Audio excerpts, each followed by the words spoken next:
Jadi orang yang kuat itu banyak, tapi yang paling kuat secara maknawi adalah orang yang bisa mengendalikan amarahnya.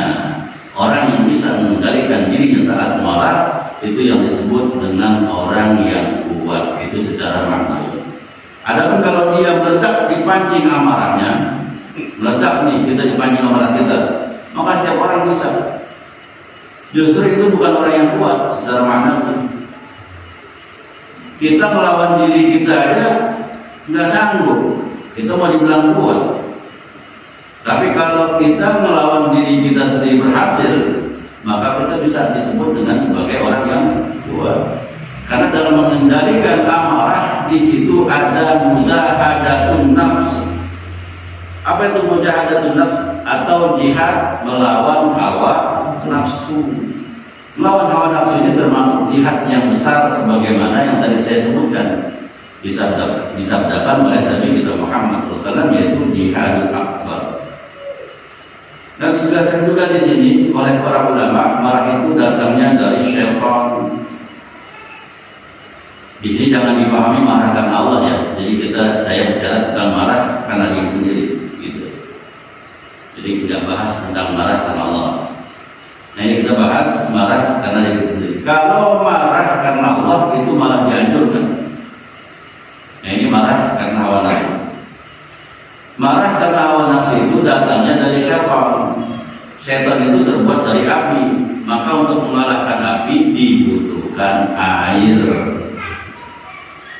Maka dari itu kita diajarkan oleh agama kita, kalau engkau marah, maka cara menghilangkan amarahmu yaitu dengan berwudu. Karena setan terbuat dari api, maka dibutuhkan air untuk memadamkan api tersebut. Maka orang yang marah dianjurkan berwudu. Dalam hadis yang lain diriwayatkan oleh Abdullah bin Mas'ud, Nabi Muhammad pernah bertanya kepada para sahabat, "Ma ta'uduna fikum as-sur'ah?" Kata Rasulullah, yang kalian anggap orang yang jago atau yang kalian anggap orang yang kuat itu yang seperti apa? Kata Rasulullah.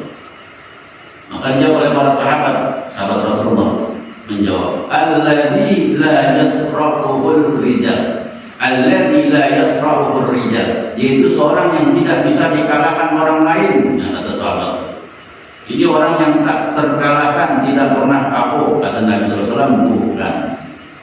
Orang yang kuat, orang yang jago itu bukan seperti itu, kata Rasulullah. Tapi kata Rasulullah, walakin as-sur'atu alladzi yamliku nafsahu indal ghadabi.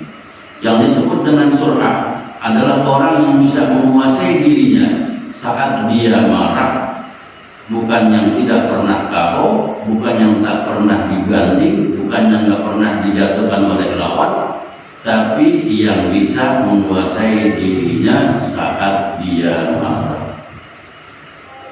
Dan dalam hadis Rasulullah juga bersabda, "Man khatama ghaizan." Orang yang bisa menelan amarahnya, ditelan amarah, nahan amarahnya. Wa huwa qadirun ala ayyunfiza, dan dia mampu untuk meluapkan amarahnya. Jadi orang yang mampu untuk meluapkan amarahnya, tapi dia tahan. Ada orang bikin marah dia, berbuat buruk sama dia pun mampu untuk melampiaskan amarah, bisa dibalas, tapi ditahan, ditelan, tidak terus diluapkan.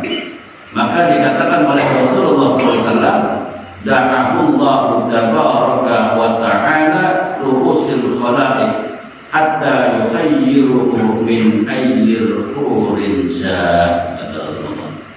Nanti di hari kiamat dia akan dipanggil oleh Allah Subhanahu wa ta'ala di hadapan seluruh makhluknya Allah, di hadapan seluruh manusia. Sama Allah Subhanahu wa ta'ala diminta, jadi dimintanya, dipersilahkan oleh Allah untuk apa? Memilih bidadari yang dia sukai untuk dinikahi.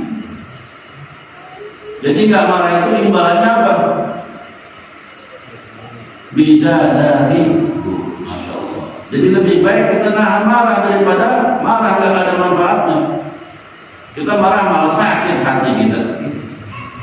Ada orang kuman penyakit jantungnya lantaran apa? Hanya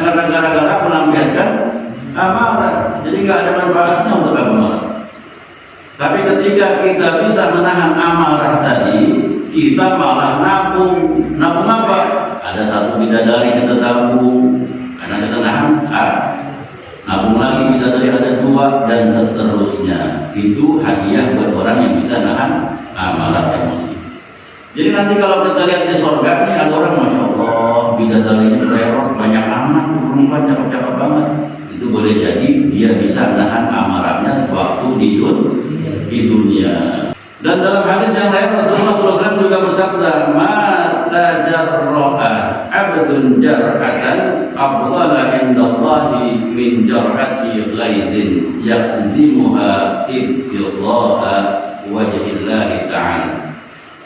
Nabi Muhammad SAW menjelaskan kepada kita, tidak ada sesuatu yang afdal daripada menelan, yaitu seseorang hamba yang menelan amarahnya semata-mata karena mengharap Allah Subhanahu wa Ta'ala. Dia tahan emosinya, dia tahan amarahnya karena semata-mata mengharap ridho Allah Subhanahu wa Ta'ala.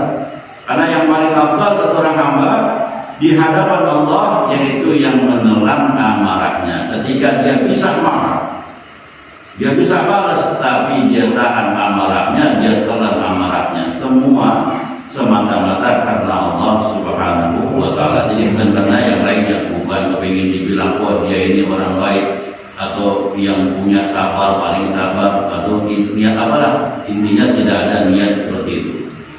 Jadi nahan amarahnya karena Allah Subhanahu wa Ta'ala. Allah memerintahkan seseorang menahan amarahnya, Allah memerintahkan seseorang itu bersabar, maka dia lakukan itu semua semata-mata karena Allah. Maka dia sedang berbuat sesuatu yang sangat dicintai Allah Subhanahu wa